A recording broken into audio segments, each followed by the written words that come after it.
اللهم صل على سيدنا محمد وعلى آل سيدنا محمد.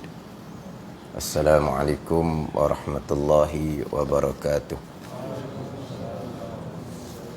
Alhamdulillahi rabbil alamin, wassalatu wassalamu ala sayyidil mursalin wa ala alihi wa sahbihi ajma'in. Rabbi syrah li sadri wa yassir li amri wahlul 'uqdatam min lisani yafqahu qawli. Subhanaka la ilma lana illa ma 'allamtana innaka antal alimul hakim. Wala haula wala quwwata illa billahil aliyyil azim. Yang saya muliakan ahli jawatankuasa masjid, Imam Bilal, muslimin dan muslimah sekalian. Pertama-tama marilah kita sama-sama memanjatkan kesyukuran kepada Allah Subhanahu wa ta'ala. Dengan limpah kurnia Allah, pilihan daripada Allah, kita dapat sama-sama beriktikaf di dalam masjid, serta kita berada di dalam majlis ilmu, majlis yang diredai oleh Allah Subhanahu wa ta'ala, majlis yang dinaungi oleh para malaikat Allah Subhanahu wa ta'ala. Tiap-tiap langkahan yang kita melangkah kepada majlis ilmu akan dicatatkan 10 kebajikan. Tiap-tiap kalimah yang kita dengar di dalam majlis ilmu dicatatkan dengan 1 kebajikan. Jadi mudah-mudahan Allah Subhanahu wa ta'ala kurniakan kepada kita ilmu yang diberkati oleh Allah Subhanahu wa ta'ala. Kemudian untuk tazkirah pada malam ni tajuknya Suratul Fatihah. Suratul Fatihah, surah pembukaan. Jadi kira-kira ambil tafaul, ambil sempurna sebagai kuliah pembukaan. Kita pun bicara berkaitan dengan surah pembukaan, Suratul Fatihah. InsyaAllah saya akan ambil pembicaraan Suratul Fatihah ni dalam tafsir Pimpinan Rahman.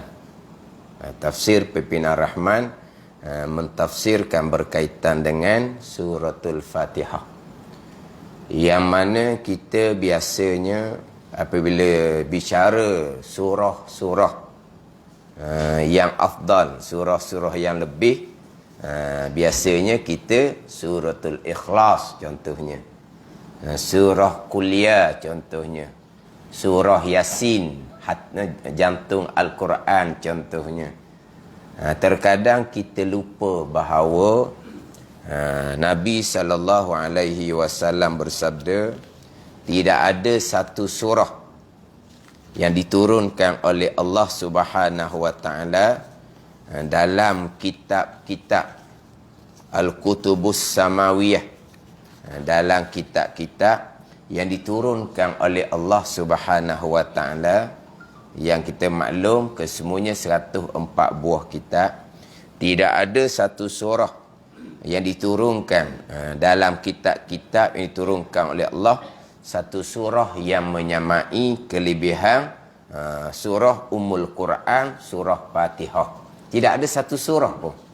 Surah Al-Ikhlas ke, surah Kuliah ke, surah Yasin, tidak ada satu surah pun yang menyamai kelebihan dalam surah Fatihah.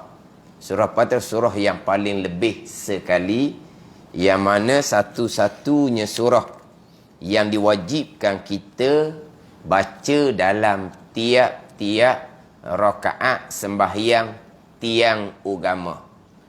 Sembahyang tiang agama, sembahyang rukun Islam yang kedua. Tiap-tiap rakaat sembahyang, satu-satunya surah yang wajib dibaca Suratul Fatihah. Jadi di situ kita boleh nampak dah gambaran kedudukan, keistimewaan Suratul Fatihah. Tapi kita tiap-tiap rakaat kita membaca Suratul Fatihah, kita terlupa akan kelebihan, keistimewaan suratul Fatihah. Kemudian berkaitan dengan suratul Fatihah. Di suratul Fatihah ni dia ada bagai-bagai nama. Setengah kitab mengatakan nama suratul Fatihah ni ada 10 nama. Suratul Fatihah, Ummul Quran, Ummul Kitab, Suratul Asas, Suratul Asas. Yang mana suratul Fatihah menjadi asas kepada agama. Suratul Hamdi, itu nama dia. Suratul Hamdi, hak biasa masa kita budak-budak disebut sebagai surah Al-Hang. Gitulah. Orang Kuantan macam mana sebut tak tahulah. Orang Terengganu masa budak-budak dia panggil surah Al-Hang. Suratul Hamdi, betul tak? Suratul Hamdi itu betul, tapi kita sebut kalau cakap kampung kok surah Al-Hang. Suratul Hamdi itu salah satu daripada nama bagi suratul Fatihah. Jadi suratul Fatihah ni surah Makkiyah. Surah Makkiyah yang diturunkan sebelum Nabi hijrah ke Madinah. Yang mana suratul Fatihah surah yang berkait dengan pegangan. Surah yang berkait dengan akidah. Surah yang berkait dengan iman dalam suratul Fatihah. Sebab itulah selain daripada kita menekan berkaitan dengan hukum fiqh, suratul Fatihah ni rukun sembahyang, maka kita wajib menyempurnakan syarat-syarat bagi rukun Fatihah. Hak kita ngaji dalam kitab fiqh. Fatihah rukun sembahyang. Tiap-tiap rukun sembahyang ada syarat-syarat dia untuk sah tiap-tiap satu rukun sembahyang. Termasuk rukun Fatihah ada syarat-syarat dia. Dan di antara syaratnya hak diperbetulkan bacaan untuk memastikan hurufnya tidak bertukar, untuk memastikan tasydidnya cukup, untuk memastikan makhrajnya betul. Itu di antara beberapa syarat untuk sah rukun Fatihah. Tapi untuk fiqh sendiri pun bukan hanya memperbetulkan bacaan sahaja menjadi syarat untuk sah rukun membaca Fatihah dalam sembahyang. Ada beberapa syarat lagi untuk memastikan bahawa rukun Fatihah kita ni lengkap dengan syarat-syarat dia. Termasuk memperbetulkan bacaan. Bukan setakat itu dalam bab fiqh. Tapi untuk memperbetulkan bacaan sembahyang Fatihah, rukun sembahyang, untuk memastikan sembahyang kita diterima oleh Allah, dibina atas asasnya adalah iman, adalah akidah yang terkandung di dalam suratul Fatihah. Kita bukan hanya menekan berkaitan dengan hukum fiqh, rukun sembahyang, tiang agama, Fatihah. Kita mesti menekankan juga berkaitan dengan akidah yang terkandung di dalam suratul Fatihah. Sebab tanpa kita berakidah dengan akidah suratul Fatihah, walaupun Fatihah kita tu baca comel macam mana sekalipun, sembahyang tidak akan diterima oleh Allah Subhanahu wa taala. Bukan suratul Fatihah yang kita baca comel tadi, tanpa kita berakidah dengan suratul Fatihah, suratul Fatihah akan melaknat tiap-tiap kali kita membaca akan dia, tanpa kita berpegang dengan akidah suratul Fatihah. Yang mana dalam tafsir Pimpinan Rahman, muqaddimah suratul Fatihah, dia akan datangkan beberapa kandungan-kandungan yang terkandung dalam suratul Fatihah. Kemudian saya sendiri pun tak adalah kata nak baca tiap-tiap satu ayat, nak menterjemahkan dan mentafsirkan. Cuma saya nak ambil pengertian secara kasar hak terkandung di dalam suratul Fatihah. Kemudian kalau tak silap saya lah, tapi rasanya tak ada dalam iklan tu tau. Sebab selain daripada kuliah maghrib ni kita cerita berkaitan dengan akidah suratul Fatihah, Kalau ada persoalan berkaitan dengan akidah yang terkandung dalam suratul Fatihah, kita bukalah. Tapi cuma cara macam mana, wallahu a'lam lah. Cara macam mana, cara tanya direct ke terpulang. Nak tulis pun terpulang. Tapi kita fokus kepada akidah yang terkandung di dalam suratul Fatihah. Kita bicara bab akidah. Bab fiqh tu bicara hak berkaitan dengan syarat untuk memastikan rukun Fatihah tu sempurna, itu bicara lain. Kita nak bicara berkaitan dengan akidah yang terkandung di dalam suratul Fatihah. Yang mana dalam suratul Fatihah yang dimulai dengan Bismillahirrahmanirrahim, disusuli dengan Alhamdulillahirabbil alamin. Kalau kita tengok dalam setengah-setengah kitab tafsir, mereka membicarakan berkaitan dengan pengertian akidah yang terkandung di dalam Bismillahirrahmanirrahim, dan akidah yang terkandung di dalam Alhamdulillahirabbil alamin. Dua ayat yang pertama dimulai dengan Bismillahirrahmanirrahim. Apa hikmahnya dimulai dengan Bismillahirrahmanirrahim?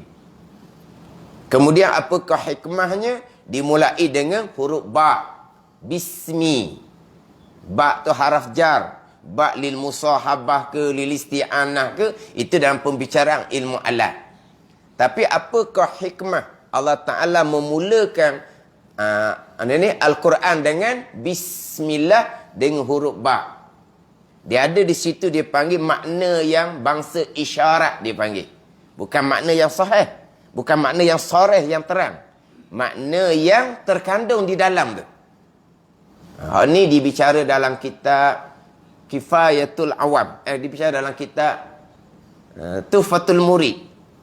Dalam kitab Tauhid sifat 20, Tuhfatul Murid, didatangkan ketika memulai kitab Tuhfatul Murid Bismillahirrahmanirrahim. Kitab memang dimulai dengan Bismillahirrahmanirrahim. Dalam kitab tu didatangkan makna yang terkandung di dalam ba Bismillah tu. Apakah makna yang tengah dalam ba? Makna terkandung dalam ba tu bikana makana wa biyakunu ma yakunu. Itu makna yang isyarat sahaja, bukan makna yang secara terang. Yang mana bikana makana wa biyakunu ma yakunu. Dengan makna dengan aku dengan Allah Ta'ala lah telah ada barang yang telah ada, dan dengan aku dengan Allah Ta'ala lah lagi akan ada barang yang lagi akan ada. Makna apa? Yang telah ada, yang lagi akan ada, kesemuanya datang daripada Allah Subhanahu wa ta'ala. Barang yang telah ada, barang yang lagi akan ada, kesemuanya datang daripada Allah Subhanahu wa ta'ala. Allah mana? Allah yang bersifat dengan sifat kesempurnaan. Allah mana? Allah yang maha suci daripada sifat kekurangan. Apabila kesemua perkara yang telah ada datang daripada Allah, kesemua perkara yang lagi akan ada, akan berlaku pun datang daripada Allah, pastilah Allah bersifat dengan sifat kesempurnaan. Pastilah Allah maha suci daripada sifat kekurangan. Yang mana kita berpegang Allah bersifat dengan sifat kesempurnaan, kita berpegang maha suci Allah daripada sifat kekurangan. Ini menjadi permulaan pembicaraan kita mengenal Allah Subhanahu wa ta'ala. Kemudian pergi pula kepada Alhamdulillahi Rabbil Alamin. Alhamdulillahi Rabbil Alamin.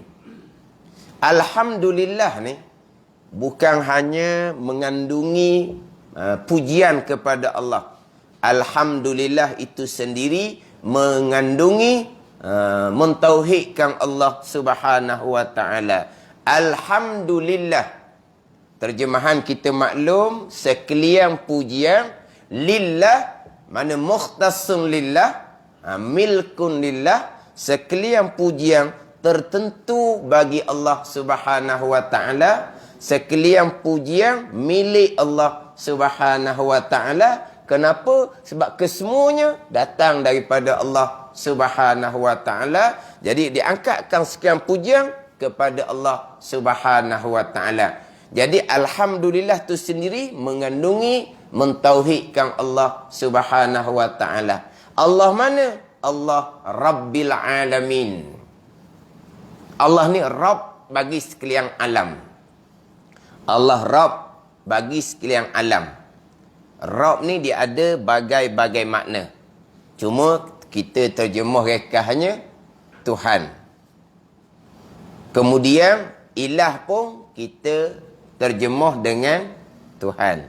Rabb kita terjemah dengan Tuhan. Rabbil Alamin, Tuhan bagi sekian alam. Ilah kita terjemah dengan Tuhan juga. La ilaha illallah. Tiada Tuhan melainkan Allah. Walhal antara Rabb dengan ilah dia berbeza makna dia. Antara rububiyah dengan uluhiyah berbeza makna dia. Sebagai orang yang beriman kena lengkap kedua-dua. Sama ada tauhid rububiyah ataupun uluhiyah. Kedua-dua kena lengkap bagi orang yang beriman. Jadi Rabb ni Tuan yang hakiki. Tuan yang hakiki. Apa makna Tuan yang hakiki? Segala-galanya datang daripada Allah Subhanahu wa taala. Tuan Rabb yang mengatur, yang menyusung, yang mentadbir, yang segala-galanya daripada Allah sebagai Tuan. Tuan bagi sekalian alam. Alam-alam ni kita terkadang faham tu agak singkat alam. Kita faham alam ni alam semesta. Tak? Alam semesta. Alam langit lah tak? Alam. Dah di alam ni bukan alam semesta. Alam kullu maujudin siwallah. Tiap-tiap perkara yang ada selain daripada Allah. Termasuk diri kita. Alam. Alam semesta tu pun alam juga. Kayu batu, alam juga. Syurga neraka, alam juga. Alam ni tiap-tiap benda yang ada selain daripada Allah. Itu alam. Jadi alam kesemuanya, bukan alam semesta ni. Alam ni makhluk lah. Kalau kita perekah kau. Dia alam ke, makhluk ke, kainat ke. Itu maknanya lain-lain. Tapi bendanya sama je. Makna lain. Alam, tiap-tiap benda yang ada selain dari Allah. Makhluk, makhluk tu bahasa Arab. Tapi jadi bahasa Melayu. Makhluk ni bahasa Arab. Isim maf'ul. Apa dia makhluk? Makhluk ni ma khalaqahullah. Barang yang menjadi akan dia oleh Allah. Allah khaliq. Barang yang telah jadikan dipanggil makhluk. Antara alam dengan makhluk barang sama je. Tapi makna lain. Alam tiap-tiap benda yang ada selain daripada Allah. Mari mana benda yang ada ni? Mari daripada Allah yang jadikan. Dari sudut Allah jadikan barang yang ada ni dipanggil makhluk. Gitu je. Tapi kalau kita nak perekah agak, alam ialah makhluk. Sebab sebut alam ni kita, mana agak singkat pemahaman kita. Kalau sebut kata makhluk, luah. Sekalian. Sekalian tu makhluk Allah Subhanahu wa ta'ala. Walahal, alam pun sekalian juga. Sekalian benda yang ada selain daripada Allah, dia panggil alam. Jadi alam ataupun makhluk ni adalah marbub kepada Allah. Yang dimiliki oleh Allah, yang direntah oleh Allah, yang diatur oleh Allah, yang dijadikan oleh Allah Subhanahu wa ta'ala. Sekalian perkara. Yang mana asas kepada tauhid rububiyah adalah mengesakan Allah pada perbuatan. Mengesakan Allah pada perbuatan. Itu asas tauhid rububiyah. Pengakuan kita bahawa Allah ialah Rabb, Tuan. Alhamdulillahi Rabbil Alamin. Segala puji bagi Allah. Siapa Allah? Rabb, Tuan. bagi sekalian alam. Apa makna tuan? Hak dia belaka. Dah belaka ni, apa dia? Tak usah tanyalah apa dia. Semua yang berlaku adalah datang daripada Allah Subhanahu Wa Taala. Apa dia? Tak payah apa dia. Sebab apa? Kesemuanya. Tidak ada satu perkara, walaupun perkara yang sangat kecil. Dalam kitab zarrah dia panggil. Zarrah ni, kalau orang sekarang dipanggil atom. Atom ni bukan atom Nagasaki Hiroshima tu. Tu barang lain tu. Pada atom. Benda yang halus, yang tidak boleh dibahagi ke gitulah lebih kurang. Habuk lah lebih kurang tau. Atom. Maknanya tidak ada satu perkara pun yang berlaku walaupun sebesar zarah, melainkan kesemuanya datang daripada Allah sebagai Rabb, sebagai Tuan. Hak dia belaka. Ini pegangan kita. Balik pada rukun iman yang keenam. Sekalian qada dan qadar Allah Subhanahu Wa Taala. Sekalian. Tidak ada pengecualian. Dan tak payahlah nak datang mana-mana contoh. Tak payahlah nak tanya. Perkara ni termasuk. Tak payah. Sekalian. Semuanya datang daripada Allah sebagai Tuan. Tuan yang hakiki. Kita panggil Tuan juga. Boleh panggil kita Tuan. Tuan majazi dia panggil. Satunya hakiki, hak sebenar-benar. Majazi ni letak je lah. Letak. Boleh kata tuan juga kita. Siapa tuan rumah? Kita. Siapa tuan kenderaan? Kita. Kitalah tuan. Tuan majazi. Ada ni. Dia boleh panggil tuan. Tapi kita tuan hakiki. Tak. Tuan hakikinya Allah Subhanahu Wa Taala. Mana perusahaan tu kita tuan. Tokek lah panggil tau. Kita tuan. Tuang ampunya kita tokek. Tapi tuang hak majazi ni, apa benda yang dia buat? Apa benda dia buat? Orang buat belaka. Dia duduk pejabat dia je. Semua orang buat. Tuang begitu. Kalau tuang sungguh, dia belaka buat. Tuang hakiki Allah Ta'ala. Kita tuang. Semua benda pun tak boleh nak buat. Orang lain buat belaka. Tuang jugalah panggilnya. Kalau tuang tokek dia buat kerja, pelik pula jadinya. Bukan suruh tuang tokek tu buat kerja, bukan. Mana tuang kita sebagai tuang ni, duduk saja. Orang lain belaka buat. Macam ni. Tuang lah tu. Samalah contohnya kita sebut orang yang berkuasa. Orang yang berkuasa hakiki, Allah Subhanahu Wa Taala. Yang qadir, yang amat kuasa. Tuang yang Allah yang amat kuasa ni, kesemuanya datang daripada kekuasaan Allah yang bersifat dengan kudrah. Tapi kita pun panggil yang kuasa juga. Siapa yang berkuasa atas masjid ni? Contoh. Tapi yang berkuasa atas masjid ni, dia buat gapa-gapa? Tak, dia arah je. Oh, kalau dia berkuasa, dia buat belaka lah. Tak, itu saja je. Lagi tinggi kuasa, lagi duduk saja. Hak tinggi benar kuasanya, pintu kereta pun tak boleh nak buka. Payung pun tak boleh nak pegang. Tu kuasa betul benar lah tu. Siapa ke? Tak boleh nak buat. Benda kecil-kecil pun tak nak buat. Tu kuasa. Tu kuasa makhluk, kuasa majazi. Letak nama kuasa, tak ada salah. Ni yang berkuasa, yang boleh letak belaka tu. Tapi yang berkuasa hakiki, Allah Ta'ala, hak dia belaka. Tu baru yang kuasa sungguh. Jadi tuan yang hakiki, hak dia belaka. Itu pegangan kita. Kita mentauhidkan Allah Subhanahu Wa Taala pada perbuatan. Mentauhidkan Allah pada perbuatan. Yang mana kita ni, kalau kita mengaji kaedah sifat 20, pergi kepada pembicaraan sifat wahdaniyah.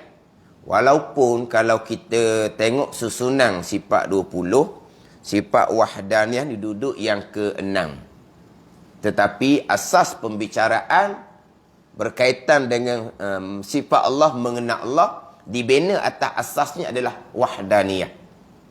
Yang mana zahirnya daripada Islam, asyhadu an la ilaha illallah.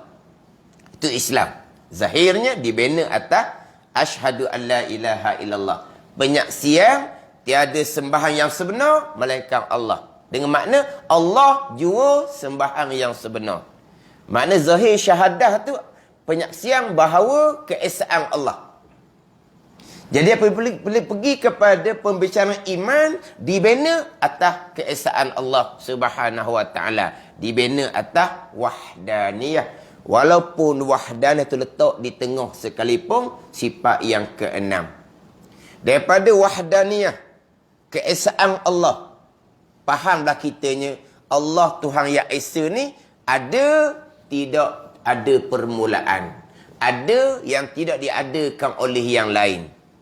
Kenapa kita faham daripada wahdaniyah keesaan ada Allah tidak diadakan oleh yang lain? Sebab yang lain selain Allah tidak ada. Hanya Allah jua Tuhan. Bila Allah jua Tuhan, ada Allah yang jua Tuhan ni tidak diadakan oleh yang lain. Sebab tidak ada yang lain. Hanya Allah jua Tuhan. Jadi ada Allah ni tidak diadakan oleh yang lain. Pergi kepada sifat kidam baqa. Atau asas dia daripada keesaan. Kemudian pembicaraan keesaan wahdaniyah dipecah kepada keesaan pada zat, keesaan pada sifat, keesaan pada perbuatan. Kemudian daripada keesaan pada perbuatan itulah pergi kepada pembicaraan sifat kudrah.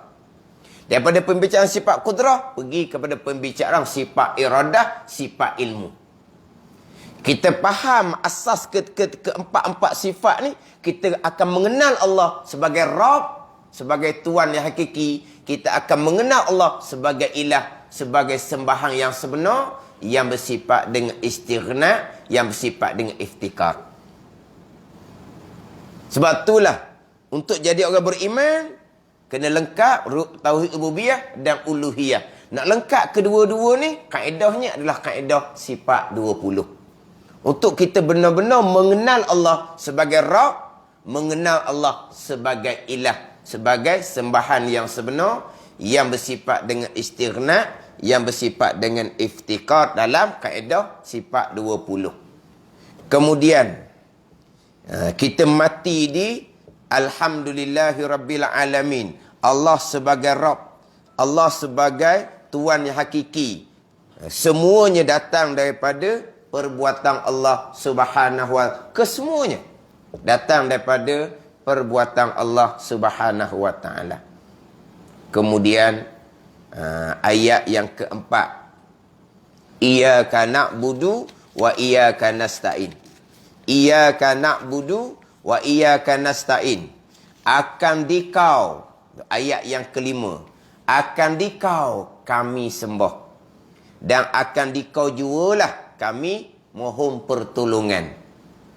Akan dikau kami sembah, akan dikau kami yang minta pertolongan.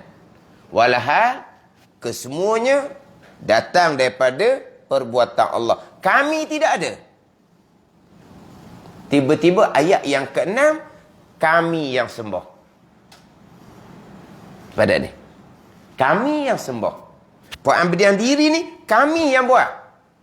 Tuan sandar kepada kita yang mengabdikan diri akan Allah Subhanahu wa taala. Walhal alhamdulillahirabbil alamin, mengesakan Allah pada perbuatan, tidak ada yang berlaku kepada kita melainkan kesemuanya perbuatan Allah. Tak ada kita. Kemudian ayat kami yang sembah. Ni kena apa ni? Ni kena letak molek. Sebab di sini kita nampak macam tanakut, macam berlawan. Ni kena letak molek. Ahli sunnah jemaah berpegang dengan ayat Al-Quran. Ayat yang mengatakan kesemuanya datang daripada Allah, kita berpegang. Ayat yang menyandarkan perbuatan kepada hamba, kita pun berpegang. Sebab kita berpegang dengan ayat Al-Quran. Tapi kita nak berpegang macam mana? Alhamdulillahirrabbilalamin.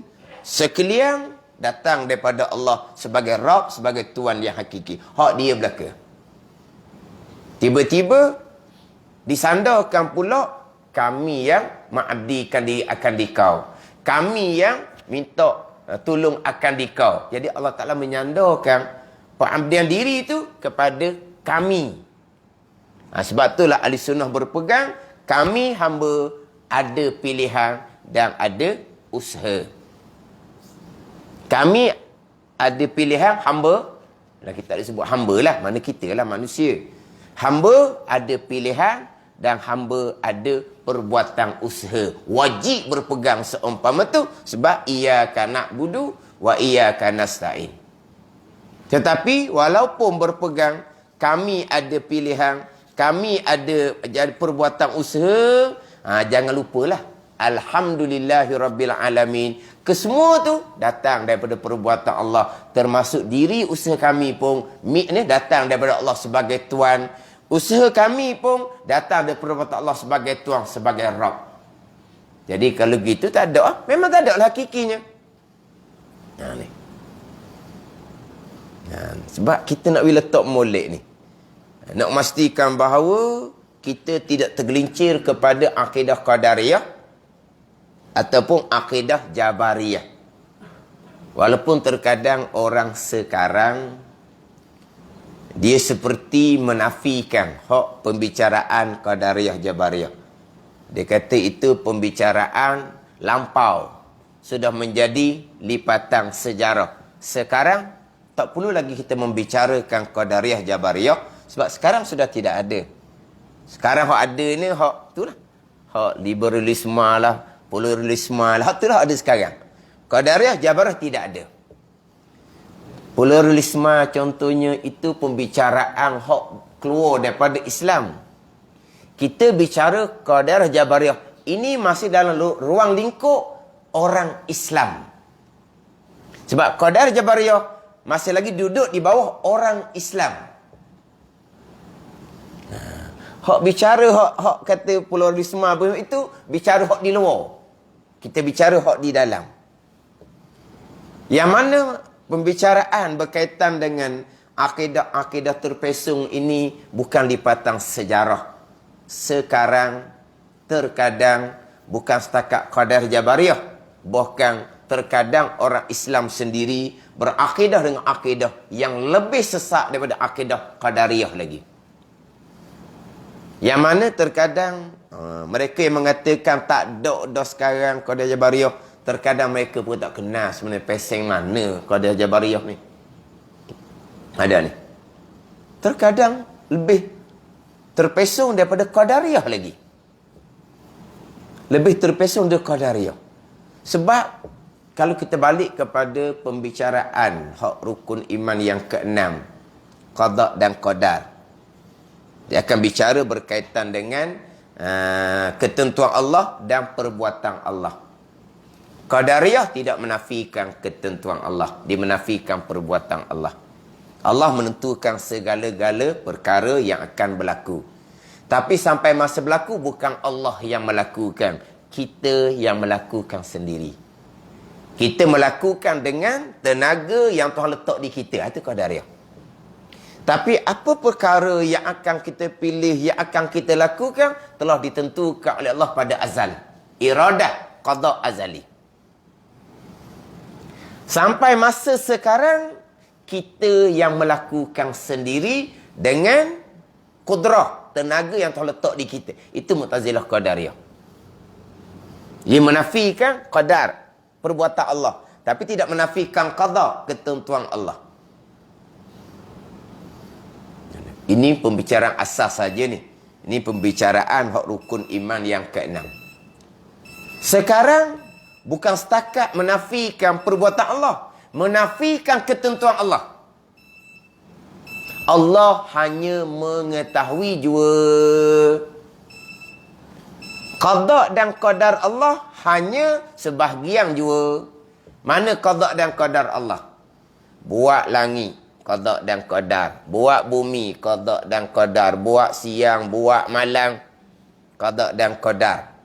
Kemudian melahirkan manusia, qada dan qadar. Akhirnya mematikan manusia, qada dan qadar.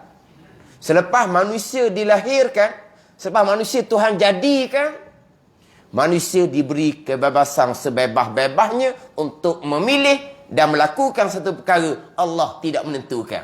Tengok. Ketentuan qada pun dinafikan. Qadar tidak. Allah menentukan sekalian.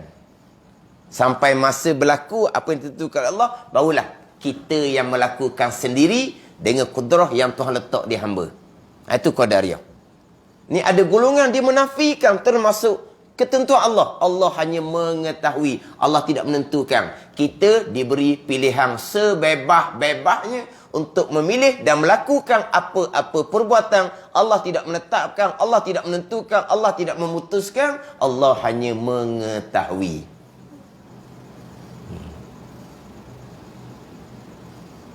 Bawakan seumpama ni bukan cerita-cerita kaki-kaki lima, bukan. Ini kita boleh tengok dalam rakaman-rakaman. Perkara ni jadi bawakan seumpama tu. Tidak ada bangkangan. Tidak ada tentangan. Tidak ada bangkangan, tidak ada tentangan. Yang mana keluar pahaman seumpama di kalangan orang-orang yang aliran agama. Dia tak mati di hak keesaan pada perbuatan. Dia tak mati di qada dan qadar Allah Subhanahu wa taala. Walaupun kita ahli sunnah, ayat menyandarkan kepada kita iyyaka na'budu wa iyyaka nasta'in, kita pun wajib berpegang ada pilihan dan perbuatan. Pilihan dan perbuatan tetap duduk di bawah Rabbil Alamin. Hak dia juga. Jadi kalau pilihan dan perbuatan hak Allah Ta'ala juga tak ada. Dah nak ada apa kita?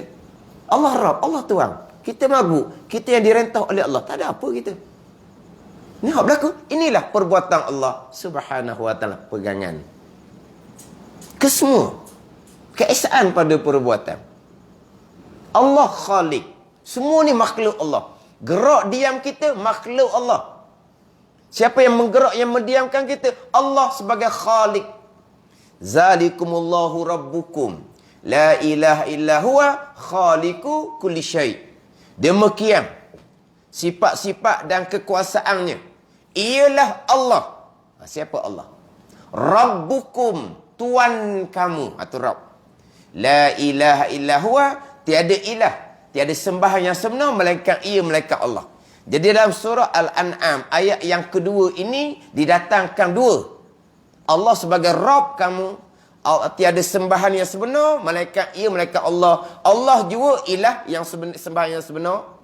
Allah sebagai Rabb, Allah sebagai ilah, khaliqu kulli syai', yang menjadikan sekalian perkara. Itu ya.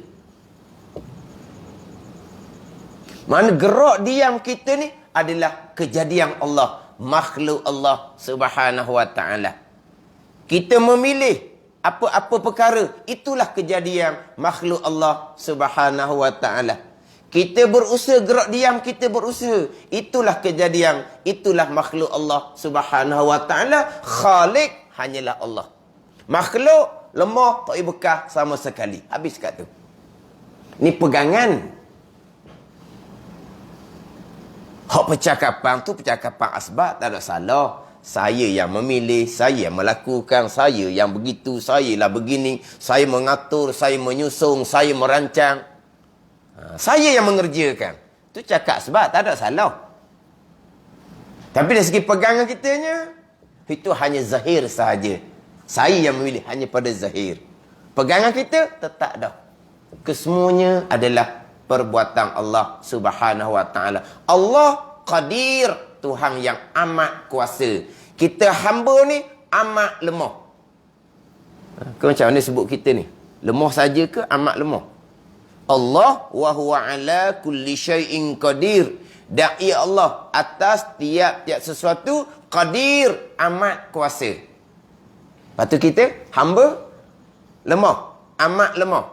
Kita hamba yang amat lemah. Apa maksud Allah yang amat kuasa? Perbuatan dia belaka. Apa maksud kita ni lemah? Kita tidak ada apa-apa perbuatan sekalipun. Yang berlaku di kita satu saat, itulah dia datang daripada Allah yang amat kuasa. Tauhid. Nak mengesakan Allah Subhanahu wa ta'ala pada perbuatan. Cerita pegangan. Adapun di hati kita, ingatan hati kita, hak kita belaka. Nah, duduk kita ni, gerak diam kita ni, hak kita belaka. Itu ingatan di hati. Tak ada salah kita orang awam. Macam mana kita nak rasa, nak hadir di hati akan keesaan pada perbuatan. Ini di luar kemampuan kita orang awam. Rasa di hati, hadir di hati itu bergantung kepada kedudukan basirah masing-masing, kurniaan daripada Allah Subhanahu Wa Taala. Jangan sesekali kita campur aduk antara pegangan, jazam di hati, putuh di hati, kesemuanya dengan perbuatan Allah, dengan rasa di hati, hadir di hati, menjiwai di hati, meresak di hati akan perbuatan Allah. Itu bukan pegangan. Itu ada kurniaan daripada Allah Subhanahu Wa Taala. Itu bergantung kepada kedudukan basirah masing-masing dengan Allah Subhanahu Wa Taala. Yang kita bicara adalah pegangan semata-mata, bukan ingatan. Pegangan dipanggil i'tiqadiyun, ingatan dipanggil syuhudiyun. Itu istilah. Syuhud tu bicara bab maqam aulia, itu bicara lain. Itu bicara yang kita haqiqah, kita hikam, kita ad-durun nafi, dia akan bicara orang hak maqam syuhud. Kita pembicaraan syariah, pembicaraan akidah adalah pembicaraan hak jazam di hati, bukan pembicaraan ingat ke tak ingat di hati. Sebab itu di luar kemampuan kita. Itu tidak diwajibkan kepada kita. Kita tidak boleh nak menekan perkara yang seumpama ni. Yang kita nak kena ingat di hati kita adalah hukum hakam Allah Subhanahu Wa Taala. Tu hak wajib kita kena ingat di hati. Nak ingat ini af'allah, semua ni perbuatan Allah. Tu tidak diwajibkan kepada kita. Memang ingatan di hati, gerak diam saya sendiri, bercakap pun saya sendiri. Tapi akidah tetap dah. Semua tu datang daripada qada dan qadar Allah Subhanahu Wa Taala. Jadi apabila kita mati di keesaan pada perbuatan Allah sebagai Rabb, kita mati di qada dan qadar, sekaliannya ketentuan Allah yang bersifat dengan iradah dan perbuatan Allah yang bersifat dengan kudrah, kita kena jaga pula takut terundur jadi Jabariyah. Kita langsung tidak berpegang hamba ada pilihan dan perbuatan. Kita tidak berpegang dengan ayat iyyaka na'budu wa iyyaka nasta'in. Itu akidah Jabariyah yang terpesong pula. Saya datangkan satu ayat, iyyaka na'budu wa iyyaka nasta'in. Ayat yang menyandarkan perbuatan kepada Allah ni banyak. Laha ma kasabat wa 'alaiha maktasabat. Hak kita duk baca dalam wirid sembahyang. Bagi seseorang pahala atas kebaikan yang diusahakannya, dan atas seseorang lah dosa seksaan atas kejahatan yang diusahakannya. Tengok, kebaikan usaha seseorang, kejahatan usaha seseorang. Ini ayat yang menyandarkan kepada hamba. Sebab tu wajib berpegang hamba ada pilihan dan perbuatan. Pilihan perbuatan baik ke jahat datang daripada usaha dan pilihan dan usaha hamba. Tapi pilihan dan usaha hamba tetap adalah makhluk kepada Allah Subhanahu Wa Taala. Khalik hanyalah Allah Subhanahu Wa Taala. Makhluk lemah, tidak ada sebarang peranan. Itu sahaja. Kita pegang molek dua ni, berhenti. Tak sedut usul-usul lah. Kenapa ayat Al-Quran menyatakan bahawa hak dia belaka? Di ayat yang lain pula, Alhamdulillahi Rabbil Alamin, hak Tuhan belaka. Kenapa pula Allah Ta'ala sandar pula iyyaka na'budu wa iyyaka nasta'in? Sandar kami pula. Jangan duk tanyalah tu. Kita berpegang hanya sebagai Al-Quran. Al-Quran hak didatangkan kepada kita. Kita berpegang sekadar tu saja.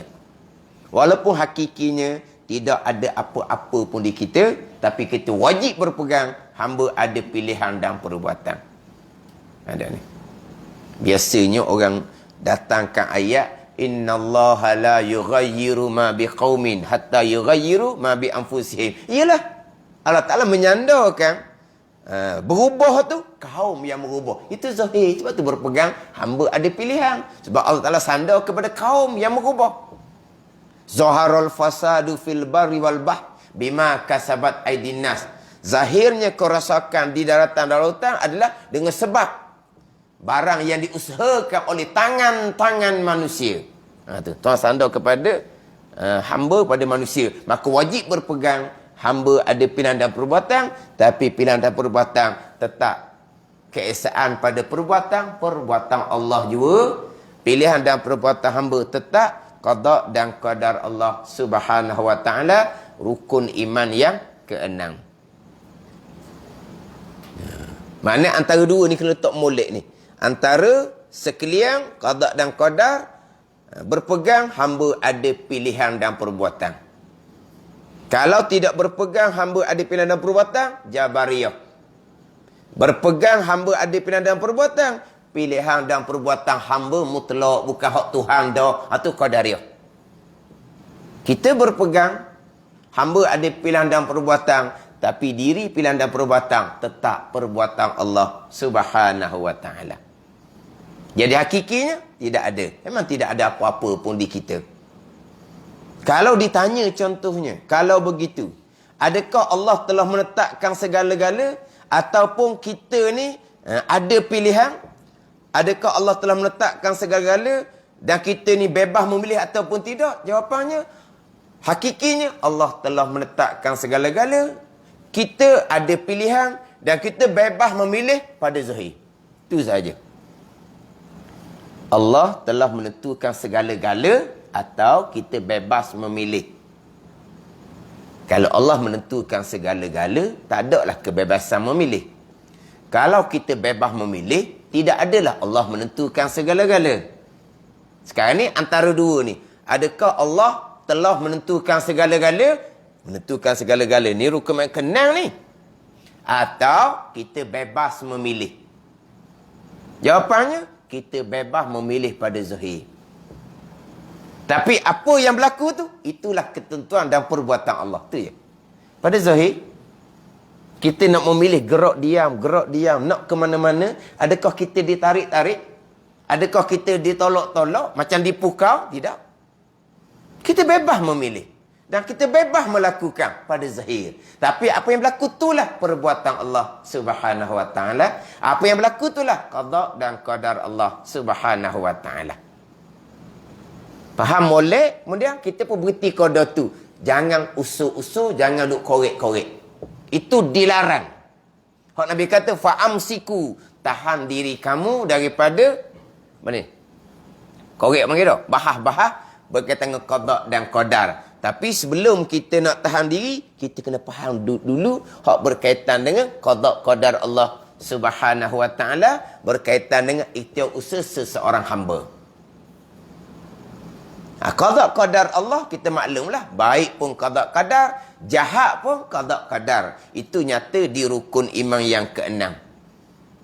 Baik, jahat, qada dan qadar. Itu rukun iman keenam kan? Baik apa dia? Iman dan taat. Jahat apa dia? Kufur dan maksiat. Qada dan qadar. Semua Tuhan belaka. Tu pegangan kita.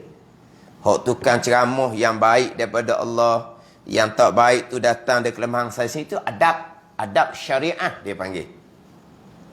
Kita dilarang sama sekali menyandarkan perkara jahat, buruk kepada qada dan qadar, walaupun hakikinya rukun yang keenam, hak buruk tu pun qada dan qadar Allah Subhanahu wa taala. Surah An-Nisa ayat yang ke-78. Qul kullum min indillah. Kata oleh Muhammad Muhammad, sekalian perkara datang daripada Allah Subhanahu wa taala. Sekalian. An-Nisa ayat yang ke-79. Tadi 78. An-Nisa ayat ke-79. Ma asabaka min hasanatin faminallah wa ma asabaka min sayyi'atin famin nafsi. Apa-apa kebaikan yang berlaku pada ya Muhammad datang daripada Allah. Apa-apa keburukan yang berlaku pada engkau ya Muhammad datang daripada diri engkau sendiri. Itu adab percakapan. Pegangan An-Nisa ayat 78. Qul kullum min indillah. Kata oleh ya Muhammad, kesemuanya baik ke jahat ke datang daripada qada dan qadar Allah Subhanahu wa taala. Yang jelas nyata hak rukun yang keenam itulah. Nabi sallallahu alaihi wasallam bersabda selepas ditanya oleh Jibril alaihissalam berkaitan dengan Islam, iman dan ihsan tu. Hadis panjang tu. Nabi jawabnya hak rukun yang keenam, wa tu'mina bil qadari khairihi wa syarihi. Dan engkau beriman dengan ketentuan dan perbuatan Allah. Khairihi, baik, iman dan ta'ah, ketentuan dan perbuatan Allah. Wa syarihi, dan jahat, kufur dan maksiat, ketentuan dan perbuatan Allah. Itu pegangan. Kemudian Nabi SAW bersabda dalam doa iftitah, al khairu kullu fi yadai wa syarru laisa ilai. Nabi SAW doa iftitah, doa kunut. Doa kunut. Nabi SAW baca doa kunutnya, kebaikan sekaliannya di sisi engkau ya Allah, dan kejahatan tidak disandarkan pada engkau ya Allah. Itu adab percakapan. Pegangan tetap dah. Kesemua datang daripada qada dan qadar Allah Subhanahu wa taala. Bukan kalau berpegang perkara jahat, bukan datang daripada qada, ketentuan Allah Subhanahu wa taala. Itu akidah yang terpesong, yang khilaf ulama. Yang berpegang seumpama tu perkara jahat, kufur dan maksiat, bukan qada Allah, pegangan ni terpesong. Terpesong sampai tahap mana? Satu pandangan kafir, pegangan ni kekal neraka selama-lamanya. Satu pandangan, ini akidah yang berdosa besar, yang mana malaikat akan catat dosa besar akidah terpesong ni setiap saat selama mana berpegang dengan akidah yang terpesong ni. Walaupun tidak dihukumkan kafir sekalipun, kita semayang, akidah kita terpesong, malaikat catat dosa besar. Kita masuk bulan Ramadan, bulan suci, kita berakidah dengan akidah terpesong, akidah yang kotor. Kita pergi tanah haram Mekah, tanah yang suci, kita berakidah dengan akidah yang terpesong. Malaikat akan catat dosa besar setiap saat. Semayang, puasa, haji, walaupun sah, tidak wajib diulangi kembali, kesemuanya tetap akan diterima oleh Allah Subhanahu wa taala. Akidah terpesong ni, dosa besar ni, atas pandangan kata dosa besar, pandangan kata kafir tu habis cerita dah lah. Atas pandangan kata dosa besar akidah lebih besar daripada dosa besar tinggal semayang. Dosa besar tu tinggal puasa, berjudi, berzina, minum arak. Dosa besar belaka tu lebih besar dosa besar akidah lagi, nak banding dengan dosa besar hak syariat zahir tu. Ada ni. Dan mereka akan catat setiap saat dosa besar akidah terpesong, atas pandangan kata dosa besar. Atas pandangan kata kafir akidah tu habis ya. Ada apa? Kalau berpegang perkara jahat, bukan datang dari qada Allah Subhanahu wa taala, yang jelas nyata di rukun iman yang keenam, segala-gala baik jahat, qada dan qada Allah Subhanahu wa taala sekaliannya duduk di bawah marbub yang dimiliki, yang direntah oleh Allah. Allah adalah Rabbil alamin. Alhamdulillahi rabbil alamin. Segala puji bagi Allah. Allah mana? Tuan bagi sekalian alam. Hak dia belaka. Habis kat tu. Iyyaka na'budu wa iyyaka nasta'in. Akan dikau kami yang sembah, akan dikau kami yang minta pertolongan. Kita pun berpegang, kami ada pilihan, kami ada perbuatan usaha, tapi kesemua tu tetap datang daripada perbuatan Allah Subhanahu wa taala. Tadi ada tanya macam mana kalau ada kemusykilan. Tapi kalau jenis cakap laju tu nak celah tanya pun tak boleh tau. Yalah.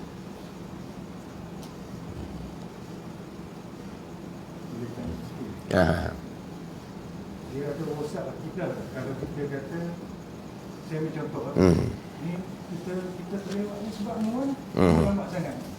Jadi ada pihak tu dia rosak akidah kan? Itu asbab, tak ada salah apa pun. Tak ada masalahnya. Itu hanya asbab. Cakapan asbab. Cakapan asbab. Kerana kamulah. Itu cakapan asbab. Itu tidak membabitkan akidah. Pegang kitanya, apa yang kamu, asbab kamu tu pun qada dan qadar. Tapi oleh kerana asbab tu benda yang tak baik, jangan sandar pada qada dan qadar. Sandar pada kamulah. Sandar pada kita lah. Kenapa kamu ni lewat? Oh, minta maaf banyaklah saya ni. Saya. Jangan pula, kenapa kamu lewat? Janji sedap sangat. Qada qadar. Haram. Jangan, haram. Dosa besar. Benda yang tak baik kita sandar kepada qada dan qadar. Kenapa kamu lambat? Minta maaf lah. Saya. Itu adab percakapan. Ada ni. Mana kita cakapnya hanya cakap asbab sahaja. Sekarang ni timbul kadang-kadang percakapan asbab tu dia seolah-olah membabitkan pegangan seseorang. Sebagai contoh, sekarang ni kan Kita jaga kita. Apa ni? Inilah KMM, KKM gitulah. KKM tau. KKM. MKM. MKM. Ha? MKM. MKM.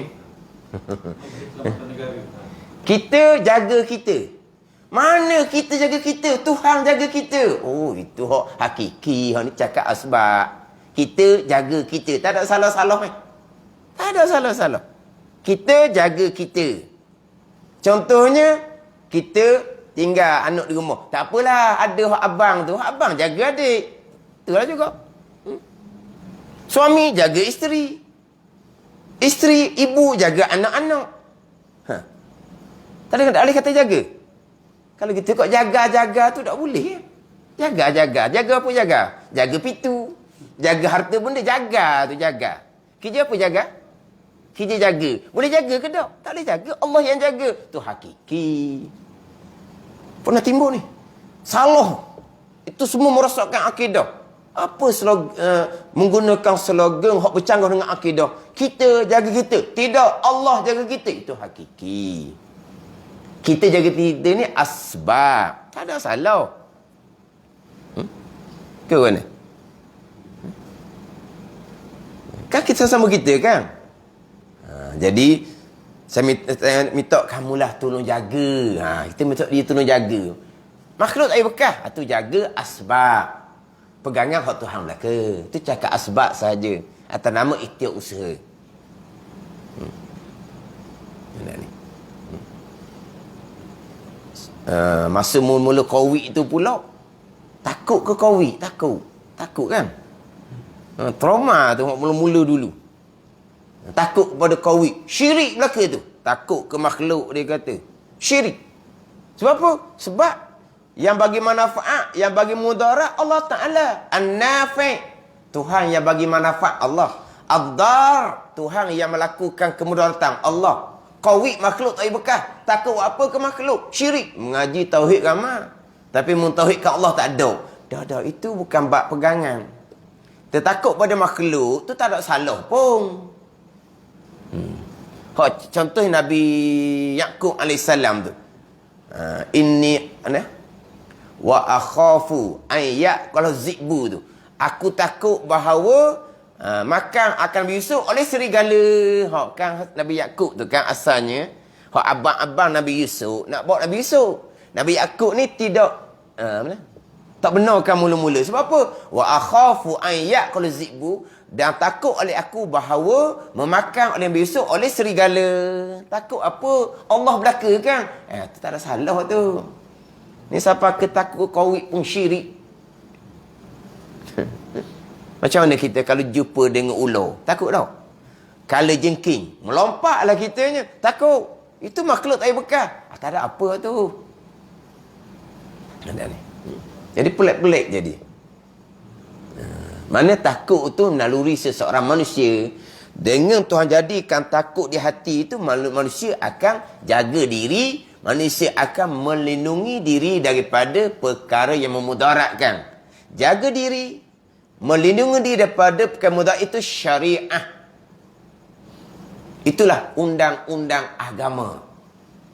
Macam mana kita nak jaga diri kalau kita, Tuhan tidak jadikan perasaan takut kepada makhluk? Takut pada Allah. Takut pada Allah itu bukan pegangan. Itu sifat mahmudah tasawuf. Itu bukan bicara pegangan. Hanya takut pada Allah. Itu bicara bab tasawuf. Bicara bab ketaatan batin. Itu bukan bicara bab pegangan. Takut kepada selain Allah. Tidak membabitkan pegangan. Itu naluri yang Allah Ta'ala jadikan kepada seseorang. Tiba-tiba takut pada Covid, syirik. Tu bawa salah belaka tu.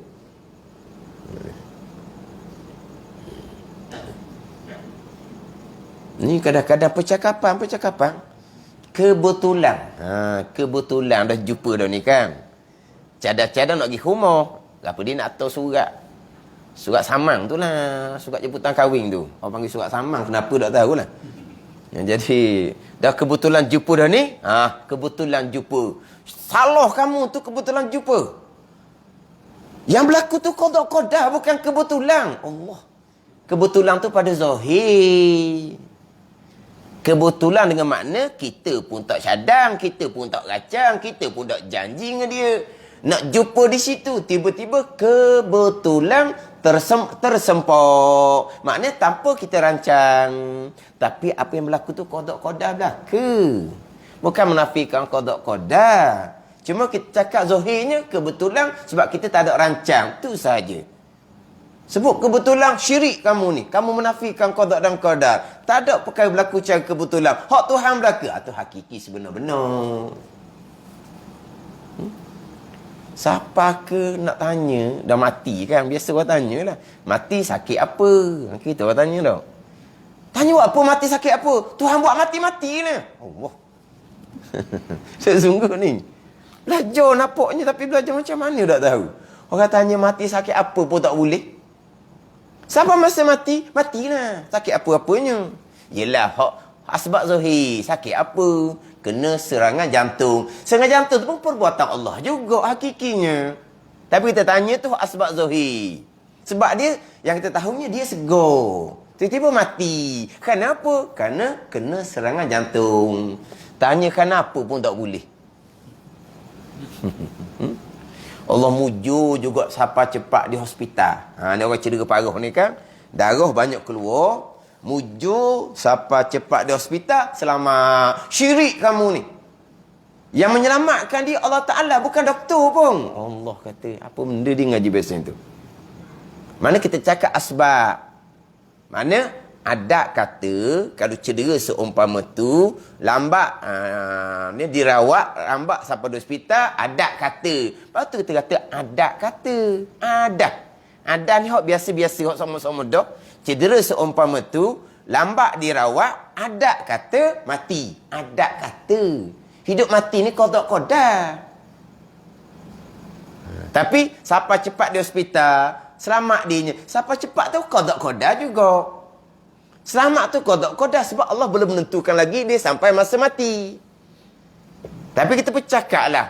Mujur siapa cepat di hospital. Itu hanya cakap asbab jua.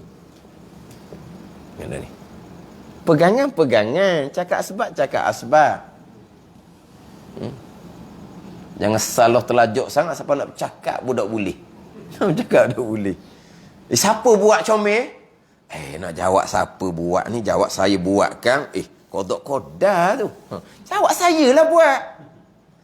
Siapa masuk sedap Allah buat ni.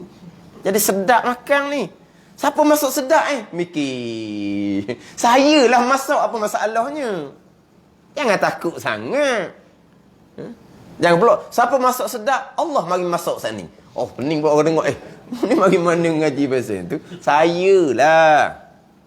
Saya tu apa? Asbab zahir. Pegangan kita, semua tu datang daripada Allah. Sebagai Rabb, sebagai Tuan yang hakiki. Kita hanya marbub, yang direntah, yang diatur, yang disusun, yang dilakukan oleh Allah Subhanahu Wa Taala. Alam makhluk lemah, tidak ada sebarang peranan pada hakikinya.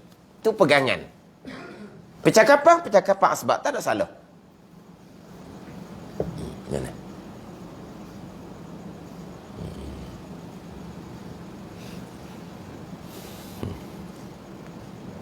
Tadi pihak masjid beri 8.45. Dia kata 8.45 berhenti ya.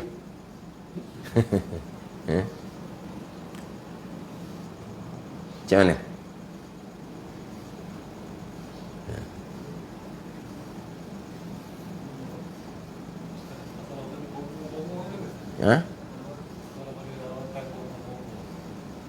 Rawatan bomo-bomo. Dia bomo ni orang dulu ni doktor dia panggil bomo. Orang dulu doktor dia panggil bomo. Setengah tepat doktor dia panggil bomo. Dia masalah rawatan bomo ni, dia berkait dengan macam mana cara buat rawatan. Itu persoalan lain. Hak pegangan kita tetap kesemuanya perbuatan Allah. Bomo ke doktor ke sama saja, makhluk tak bekas. Tapi macam mana cara buat rawatan? Itu bab syariat. Itu bicara lain. Macam mana cara dia buat perubatan? Dia membabitkan penyeruan apa panggil? Membabitkan panggil panggil makhluk halus. Panggil jin. Tu panggil makhluk halus. Panggil jin. Dia pun jadi apa ni? Jadi tak sedar. Lepas tu dia pun bercakap, jin bercakap. Dari segi hakiki, manusia ke jin ke makhluk tak bekas sama sekali. Itu bergantung pada pegangan masing-masing. Cuma oleh kerana perkara membabitkan benda gaib ni, benda yang dia terkadang makan dalam. Itu kena jaga. Sebab hak ni kita hak zahir. Doktor cocok. Doktor buat apa-apa hak zahir. Telang obat yang zahir. Lepas tu mudah kita jaga pegangan. Tapi kalau perubatan cara gaib ni, tiba-tiba jadi okey sembuh. Cara penyembuhan gaib, tak nampak. Hak doktor ni cara penyembuhan zahir. Makan ubat ni okey, tak jadi. Tukar ubat lain, tu cara zahir. Ubat pun terkadang okey, kadang tak okey sebab makhluk tak ada bekas. Itu nyata.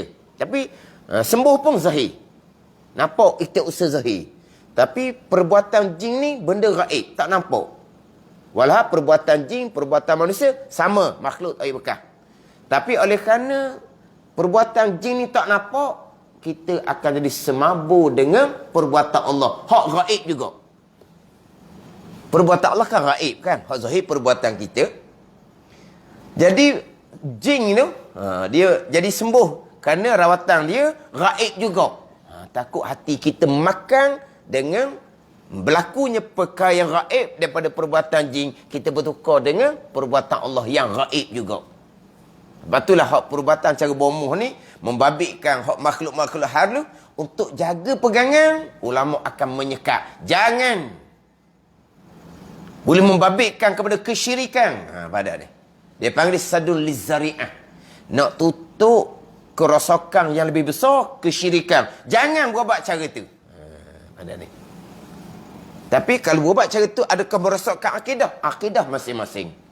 Tapi perubatan yang tidak menepati syarak, hak tu tidak menepati syarak, itu kesalahan syariat zahir. Tapi dibimbangi akan membawa pada rosak pegangan, maka akan disekat awal-awal. Jangan, sebab dia membabitkan, bawa kepada kesyirikan. Tapi adakah kita boleh menghukum sesiapa yang terbabit dengan perubatan hak seumpama tu, syirik dia, kafir dia? Tidak boleh. Tapi janganlah, sebab dia boleh bawa pada kerosakan yang lebih besar. Tambahan pula, jin ni benda gaib, benda tak nampak. Dia bunyi baca ayat Quran juga. Dia kita ni baca ayat Quran, manusia pun kita kena tipu. Ni jin yang kita tak nampak. Dia baca ayat Quran. Jin ni macam manusia, ada jin Islam, ada jin kafir. Macam dengan orang. Orang kafir boleh baca ayat Quran. Manusia yang fasik boleh baca ayat Quran. Dan sama dengan jin. Jin boleh menyamar, dia baca ayat Quran. Tapi jin mana tu? Kita tak nampak dia. Jin hak jahat. Ni, kita usaha ni hak asbab zahir. Jin hak jahat ni, dia baca ayat Quran. Sembuhlah dianya. Yang buat kawan tu sakit, kawan dia juga. Kawan jin tu juga. Hak buat sakit tu, ada tuan dia cari duit. Hak buat sembuh ni, ada tuan dia cari duit. Manusia ni hak kena tipu. Sebab tu jangan babik dengan benda halus ni. Dia, jin ni, dia tak ada lah benda halus. Dia kadang-kadang, dia jahat, khianat.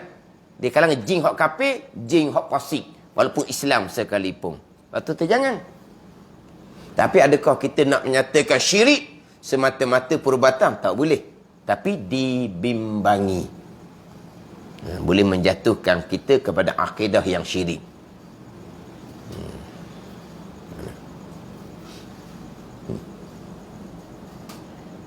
Mana?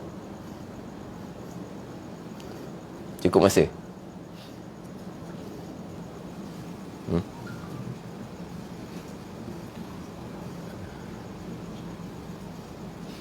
Biasa di sini kuliah maghrib panjang-panjang juga ke isyak berhenti. Isyak berhenti? Oh, ni panjang lah ni. Dak lepas isyak ni ada pula hak sambungan hak ni hak daurah hak petang tadi. Sambung lepas isyak, sambung lepas subuh esok, baca buku masalah muafiq masbuk. Baca buku masalah muafiq masbuk, baca kira kalau sempat habiskan. Gitulah. Takut kalau ada kemusykilan, boleh teruskan, tak apa.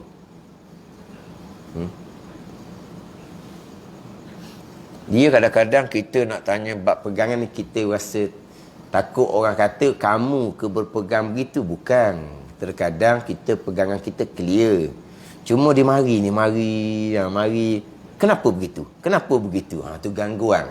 Tu kadang-kadang kita tanya dalam bab pegangan ni untuk menolak gangguan tu. Bukan kita berpegang hak apa yang kita tanya. Cuma kadang-kadang orang takutlah nak tanya bab pegangan. Dia tanya gitu, haji tu pegang seumpama tu kali. Bukan. Tapi ia lebih selesa kalau bab pegang ni tanya secara bertulis. Itu lebih selesa. Mana kita nak jawab pun lebih selesa. Sebab tak tahu siapa. Sebab kalau soalan tu agak berat-berat, apabila jawab salah tu salah berat, kalau ada yang bertanya, mungkin akan timbul tamahan. Kalau tak ada apa-apa dah, kita setakat ni dah. Mana bukan kata nak tafsirkan satu suratul Fatihah, bukan. Saya nak ambil hanya kepada asas mengesakan Allah pada perbuatan, dan kita berpegang hamba ada pilihan dan perbuatan, tetapi pilihan dan perbuatan hamba tetap adalah perbuatan Allah Subhanahu wa taala. Sekalian qada dan qadar, kita kena mantapkan pemahaman kita berkaitan dengan akidah qada dan qadar kepada diri kita dan kepada mereka yang bertanggungjawab kita. Tambahan sekarang pula banyak fahaman-fahaman berkaitan dengan qada dan qadar, fahaman yang terpesong, yang nyata, yang ada dalam rakaman-rakaman. Hal ni kita kena jaga akidah kita molek, jaga akidah ahli keluarga kita molek. Terpesong dalam bab rukun iman ke-6 habislah. Sebab rukun iman yang ke-6 bukan cabang-cabang iman. Rukun iman yang ke-6 terpesong satu daripada 6 rukun iman, rukun iman ke-6, maka amal ibadah kita tidak akan diterima oleh Allah Subhanahu wa taala. Jadi setakat itulah, wallahu a'lam. Bismillahirrahmanirrahim. Alhamdulillahirabbil alamin. Wassalatu wassalamu ala sayyidil mursalin wa ala alihi wa sahbihi ajma'in. Allahumma iftah alaina futuhal arifin. Allahumma allimna ilma aqdamin wa fahimna famas sabiqin warzuqna ruqat talibin. Allahumma zidna ilman wa alhiqna bis salihin. Wa sallallahu ala sayyidina Muhammadin wa ala alihi wa sahbihi wa sallam. Walhamdulillahi rabbil alamin. Wassalamu alaikum